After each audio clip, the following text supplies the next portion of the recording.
Okay, hello everyone. Thanks for coming to this talk. I'm Felix, I work with Gnosis, and today I'm going to talk about how we can find fair prices in the presence of overlapping preferences. And this might sound a bit vague, and so let me start with an example and explain what we're going to talk about today.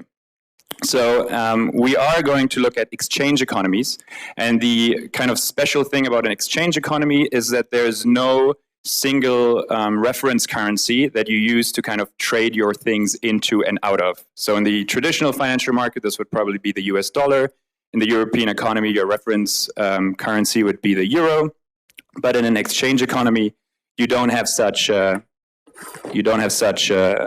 reference currency. Instead, you're trading directly what you produce against the thing that you want to receive.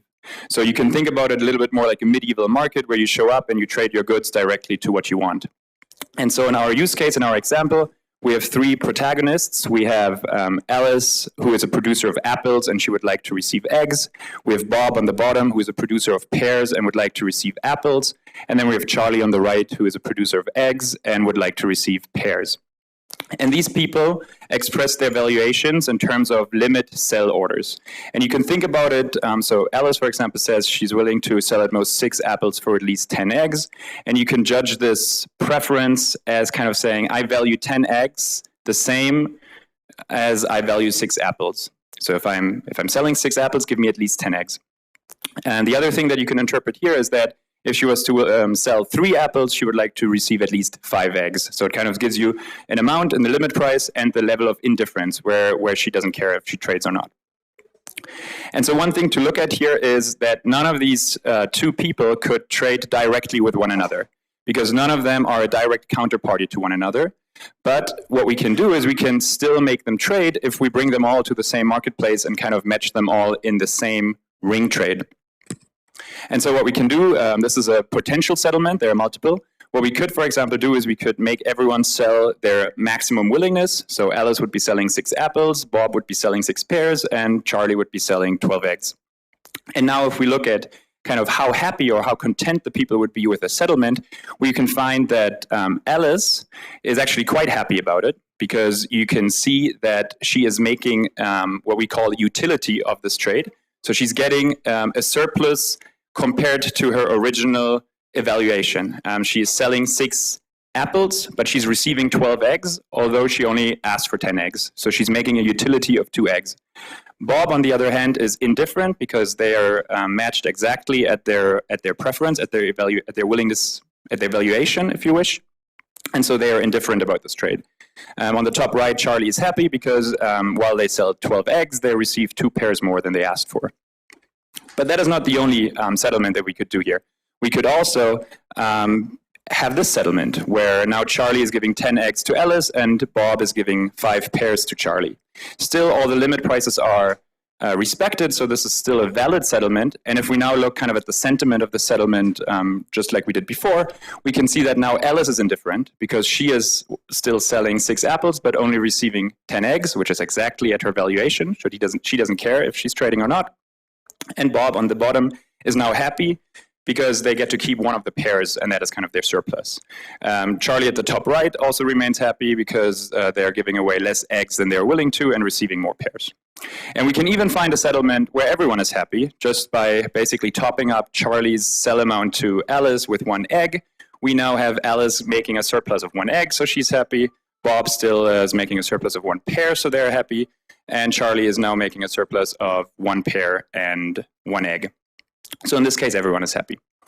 So back to like the original question, what are fair prices on an exchange? We're looking at an exchange economy. Why? Because the token space on the Ethereum blockchain resembles more an exchange economy than a traditional economy. Sure, you could argue there's US dollar that we could use as a reference currency, but then there's so many instantiation of the US dollar in forms of different stablecoins. Or you could say, sure, we take Ether as the unique reference currency. But again, creating tokens on the blockchain is so easy that you're actually looking at a much more fragmented space, and modeling it as an exchange economy might make more sense, as we'll see. And so, yes, basically we're assuming that there are overlapping preferences, if you wish, and we're wondering how can we settle these, how can we settle these overlapping preferences so that from a global perspective, it is fair and desirable for people to participate in this exchange. And the reason I'm talking about this here is because we as Gnosis have built a market mechanism and a decentralized exchange that we've launched on mainnet.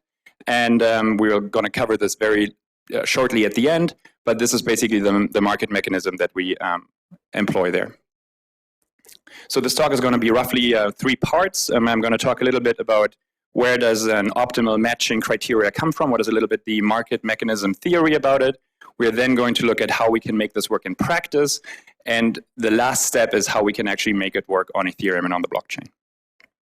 So let's look at kind of traditional market mechanisms on centralized and decentralized exchanges. I'm sure every one of you has seen something like this. It's a classical order book where you have on the left side in green, you have the bid curve. On the right side, you have the ask curve.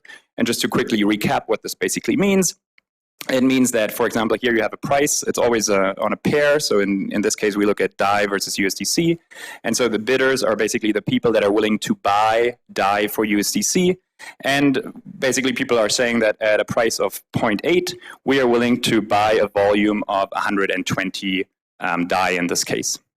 And now, as the price gets higher and higher, the willingness to buy gets lower and lower. So you have the step function that kind of converges to 0. And on the other side, you have the willingness to sell at a certain price.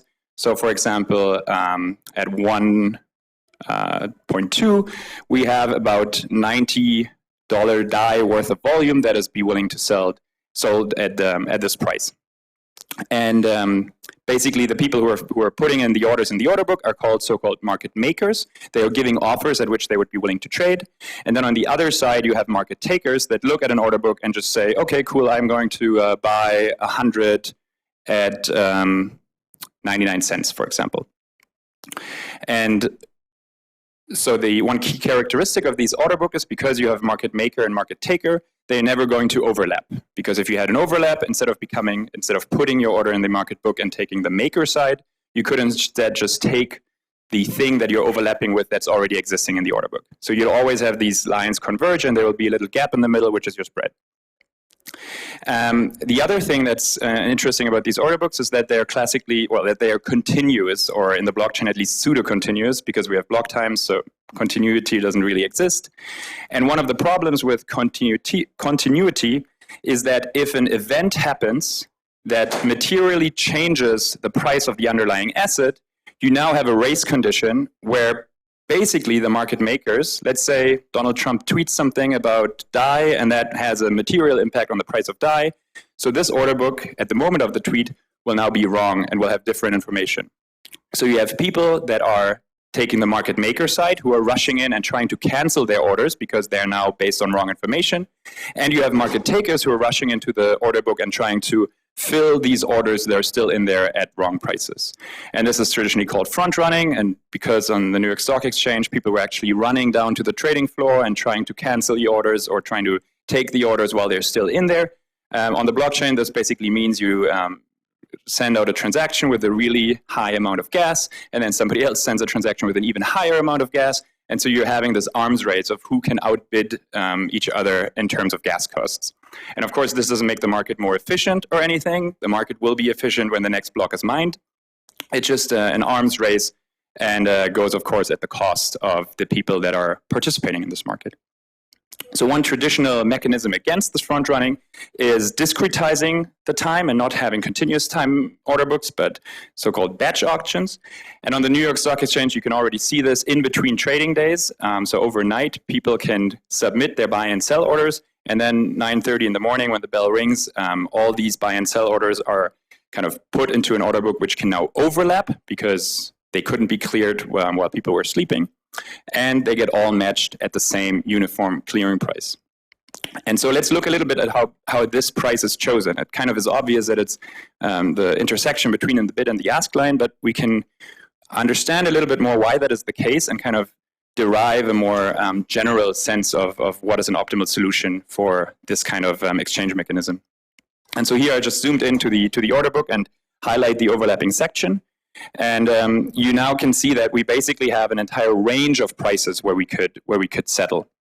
And let's just look at one of the possibilities here. If we take a price of 99 cents and said the price between DAI and USDC is 0.99, then you would have about 20 DAI worth of sell volume and about 40 DAI worth of buy volume, which means not all buyers could be fulfilled. And what is even worse is that these, sorry, you actually have $80 worth of buy volume at this price. And what is even worse is that 40 of this buy volume would even be willing to buy at $1.05. So if you tell these people, hey, the market price is 99 cents, they will say, wait, why is it 99 cents? I'm willing to pay $1.05 and I didn't get matched. That doesn't make sense. So they have a strong preference to buy at 99 cents and they're being left out, which is not ideal.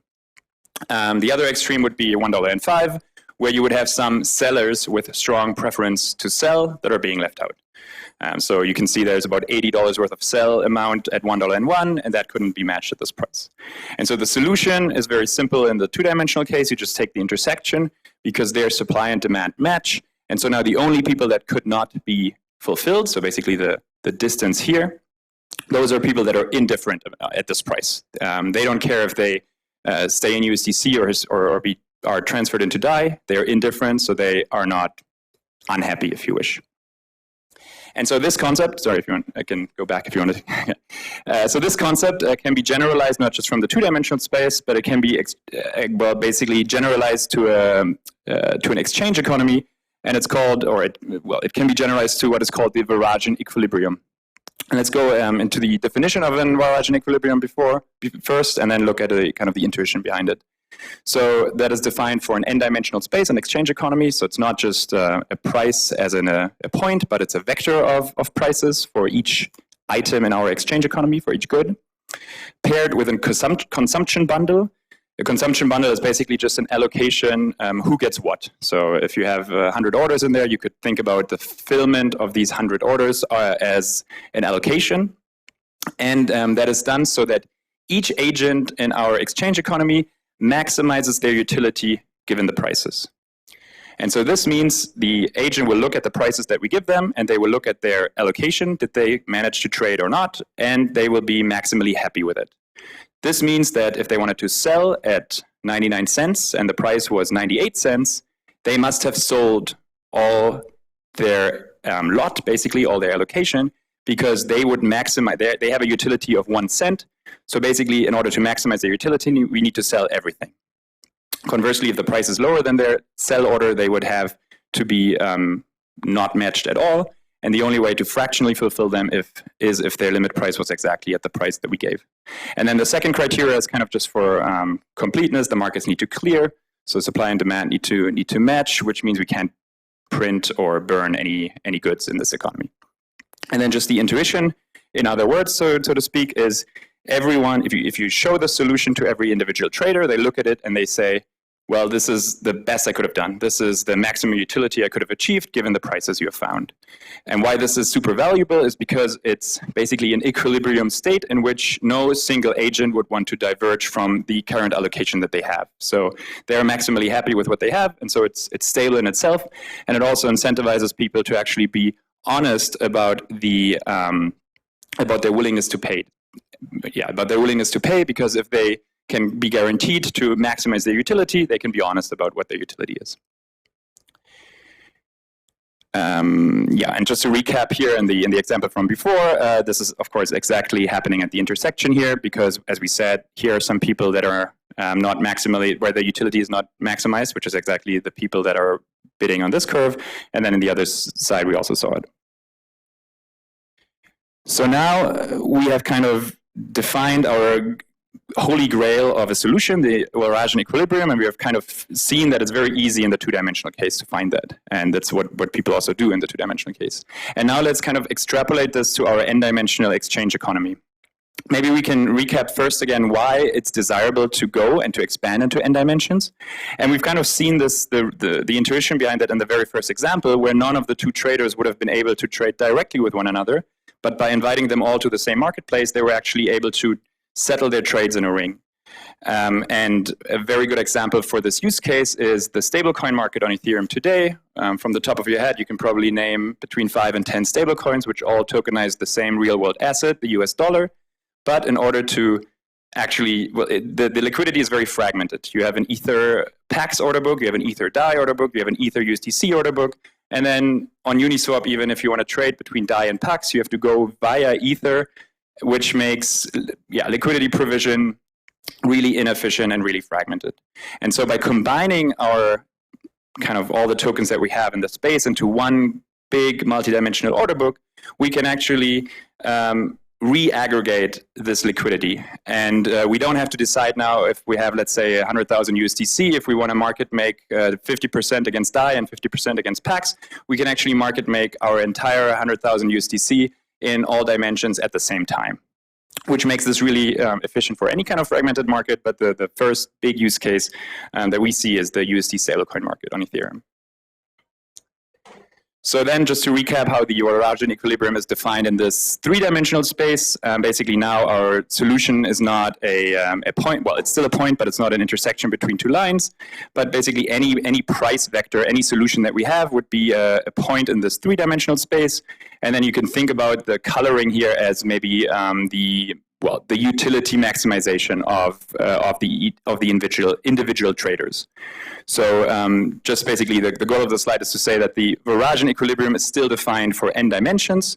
However, there are three very important questions for generalized Eurasian equilibria. The first one, is it guaranteed to always exist? Because if that's not the case, then we cannot try to find it if we have cases where it doesn't exist. And generally the answer here is no, it's not guaranteed to always exist. However, if you limit or if you kind of make some compromises on how people can express their valuations, and remember our evaluations are expressed in limit sell orders, so in these kind of step functions, which is a very simple form of value expression. You could also express your value as a function of all the other goods or as something very, very complex. If you make some assumptions, then you can actually prove that the Eurasian equilibrium is guaranteed to exist. But even if this is the case, it's not clear that it's unique. And if it's not unique, if we have two, we still have to decide, well, which one is better? How do we rank them against each other? And then the third and most important problem for us is we want to have an exchange economy for kind of all tokens on Ethereum. So does it scale in polynomial time with the number of dimensions? And the answer to this question, as far as we know, is no. We don't have a formal proof, but we would love to work with people that, with mechanism designers that can actually help us formulate that proof. But our working assumption is we cannot find a Eurasian equilibrium in an n-dimensional space in polynomial time. And so since that is the case, or since that is our working assumption, we have to go and look at how can we approximate this holy grail of a Eurasian equilibrium. And this is kind of now the second part of the talk. Let me take a quick sip.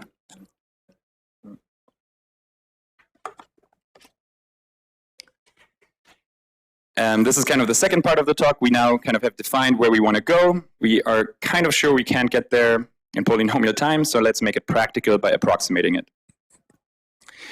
And so let's look a little bit more at our use case, the stablecoin use case. Here we have basically two types of people in the market. We have the liquidity providers, and these could be even small retail people like you and me, who just say that they value two stablecoins equally. Think about it as if you're going out to lunch with a friend, he's paying for you, or they're paying for your lunch, and you want to pay them back in tokens, and they say, well, send me DAI or USDC, I don't care. So what they could do on our exchange is they could say, well, I'm willing to sell 100 DAI if I receive at least 101 USDC. And conversely, I will willing to sell 100 USDC if I'm receiving 101 DAI, because in their minds, they value the two tokens as $1. So as long as they make a little bit of a profit here, they're happy, and they might be willing to make this market. So we can have a bunch of liquidity providers on this side. Each liquidity provider can choose their subset of stablecoins which they trust. Some might trust Tether, some might not trust Tether, so to speak. And then on the left side, we have somebody who's coming in and who is providing a market-style kind of order. So basically, this person is willing to take up to 90 cents on the DAI, and that might be because they are either a smart contract that needs to liquidate and they can't actually judge what is a fair price, or they're just, they basically are putting a market order into the system and they really want to get their trade settled.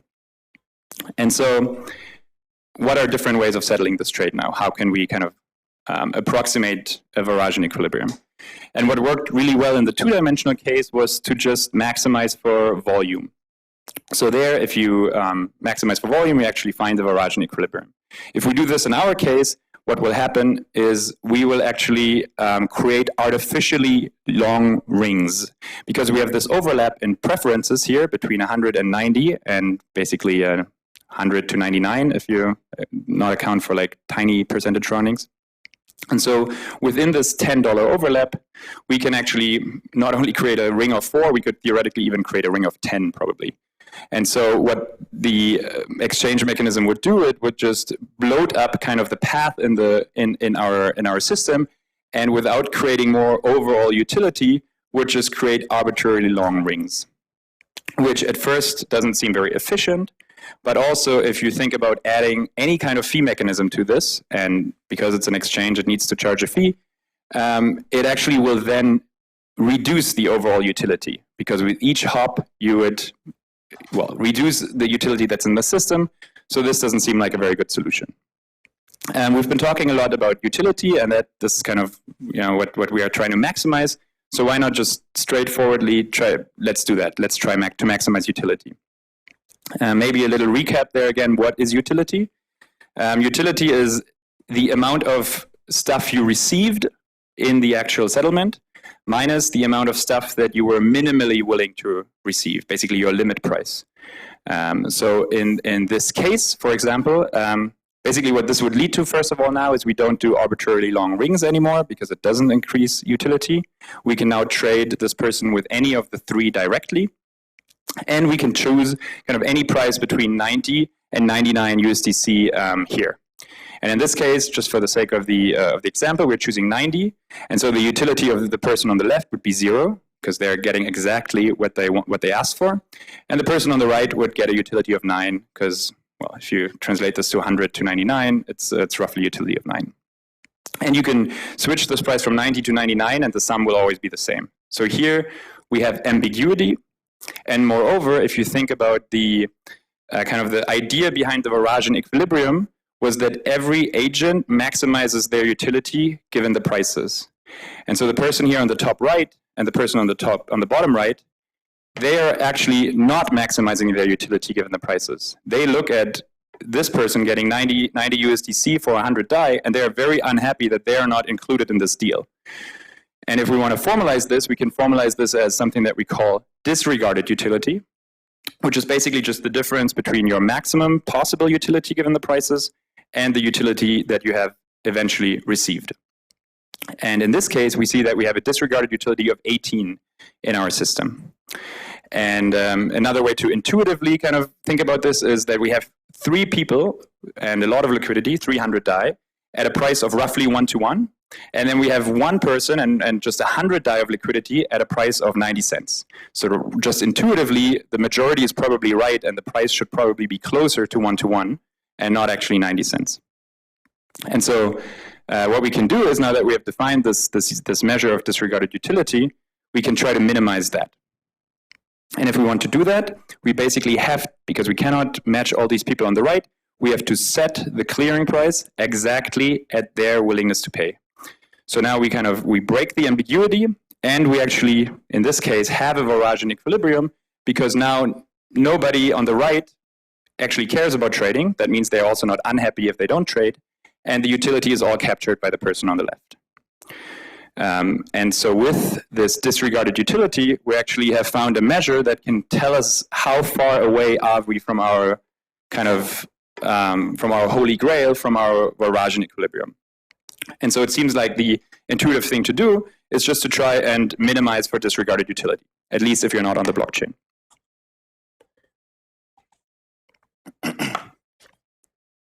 But now let's try to bring this all to Ethereum.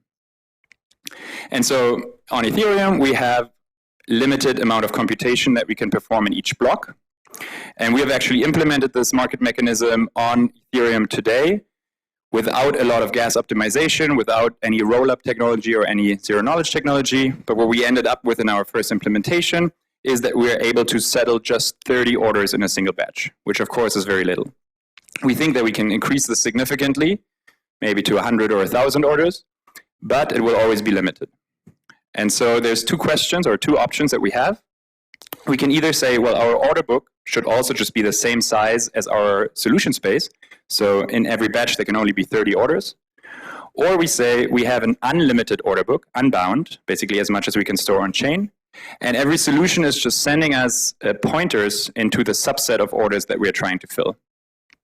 And of course, since our number is that low, but also because it just seems more reasonable to have kind of an unbound order book, and then just each solution just basically picks the orders that are overlapping and can be settled, we went for this route. So we have an unbound, in size unbound order book, and we, in our solution, only consider orders that are part of the proposed settlement, because this is these are the orders that we have access to in the smart contract.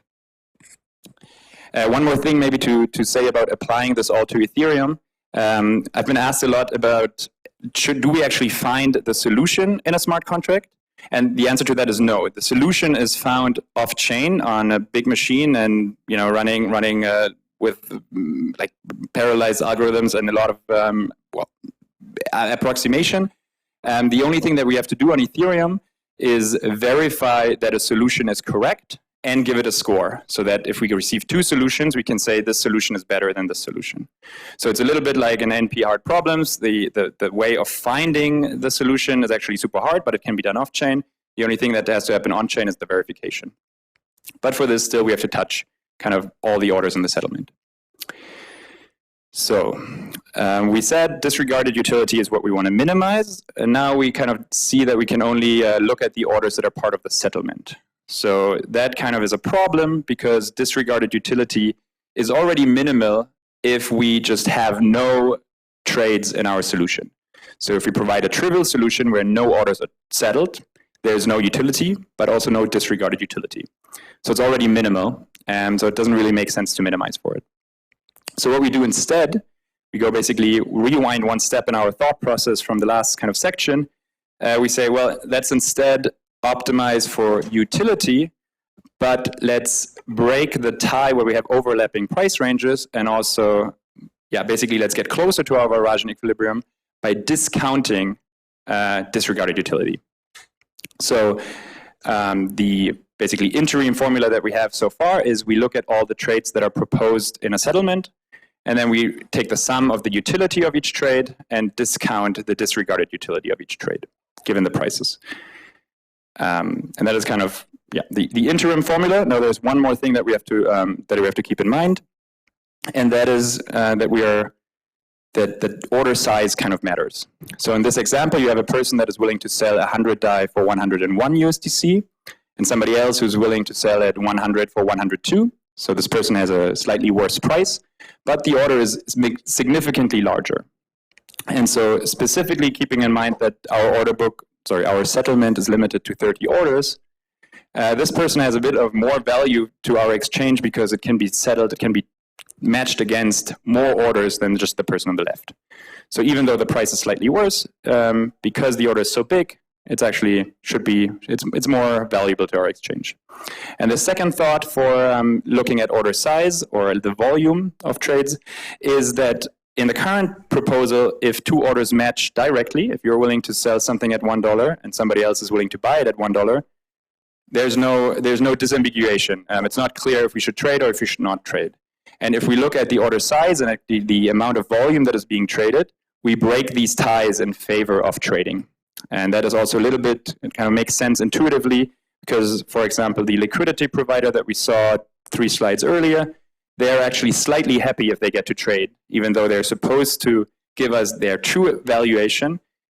People tend to actually price in a little bit of satisfaction. So in case we have an exact match, we want to break in favor of trading. So what we do, and that's the final formula that our smart contract looks at, is you give us a settlement, we look at all the trades, we compute the utility given the prices, the disregarded utility given the prices, and then we give a very, very small discount, 1/2000 of the volume that is being traded. And this kind of breaks all our ties. It makes sure that utility is maximized, but disregarded utility is also somewhat minimized. And now if we go back to the very first example that we had in this talk, the medieval market with Alice, Bob, and Charlie, we can actually run a nonlinear program that we implemented that is able to solve these very small instance sizes to optimality in a reasonable time. And we can see that the optimal solution in this case is very similar to the third settlement that we saw. So it's basically, yeah, everyone in this case is happy. We can just recapture the utility. So Alice is getting 2 eggs more than she asked for. Bob is able to keep half a pair more. That's his utility. And then Charlie is getting utility of 1.5 pairs. So makes sense. It checks out. So maybe I've lost you already with all the pricing and all the, like, how do we find these numbers? And you just say, well, this sounds all great. I want to trade. Just tell me what you built and how we can use it. And so the good news is that we have taken this auction mechanism and implemented it in a decentralized exchange, and it's live on mainnet already. Right now, it's in a kind of private beta state, but we invite everyone here at this conference to talk to anyone with a Gnosis shirt and kind of sign up for our beta testing to give you access. And the exchange is based on 5-minute batch auctions. That's something that we discussed in the very beginning. This is kind of to prevent front running and also allow a longer time frame. If you place a large order, the market can kind of come in and can start the competition to counter your order. Primarily, our use case is focused on re-aggregating the fragmented stablecoin liquidity that we have. So right now on the user interface that you'll be able to see, there's a focus on stablecoins. So you can trade any stablecoin directly for any other stablecoin without going through Ether or any other intermediary. But the really cool thing about this exchange protocol is that it's fully permissionless. And I don't just mean non-custodial permissionless, but actually there's no master key. Adding new tokens is as easy as invoking sending a transaction to the smart contract. So the listing is permissionless, of course the trading is permissionless, and even the settlement is permissionless in that anyone can submit a solution. The smart contract will run through the steps that I just outlined and come up with a score at the end. And if the solution proposed is better than the current best one, it will be replaced. So anyone can, well, take part of the matching process. And so, as I said, it's in beta at the moment. We're looking for user testing and we're looking for feedback. So please speak to us after this talk. And now I'm happy to take some questions. Thank you.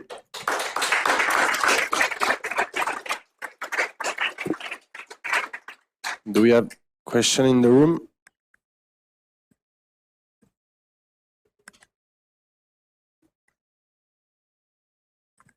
Thank you. What did you say it was a nonlinear program where it seems to me at the end you would, you just had the sum of utility plus disregarded utility plus some scalar times the volume, but like you don't have any penalty function or, for disregarded utility or anything like that. So could you qualify that a little bit? Yes, so the validation is a very simple addition and multiplication of values, which is why we can put this into a smart contract and run it in a single Ethereum block.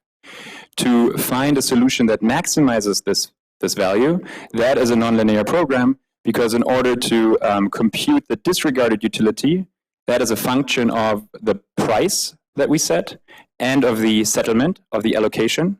So you have two variables that you need to multiply with another, and that makes it a nonlinear program. But if you find a way to express it as a as a linear program, please speak to us. We would be extremely happy to work with you.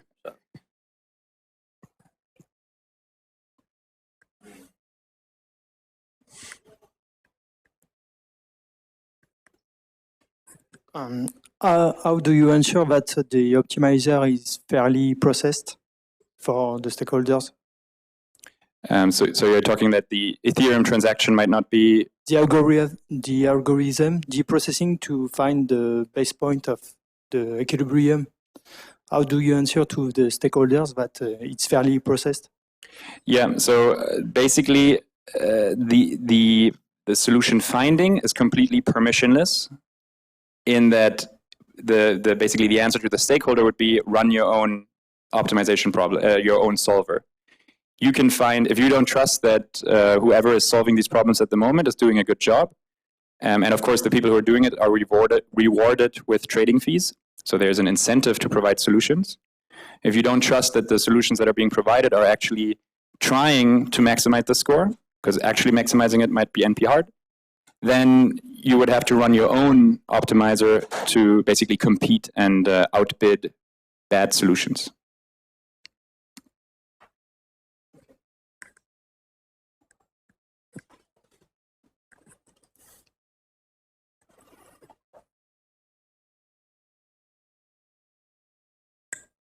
Hello. First of all, very great talk. I really liked it. And secondly, in this formula that we're just looking at, you were talking that you're breaking ties in favor of trading. Is this actually expressed in the formula, or is it something else you need to do? It's expressed in the formula because we give a little bonus for volume. So if you have a tie and you wouldn't match the tie, you would have less overall trading volume. And so if I submit the same solution but execute the tie, then I have a slightly better objective value.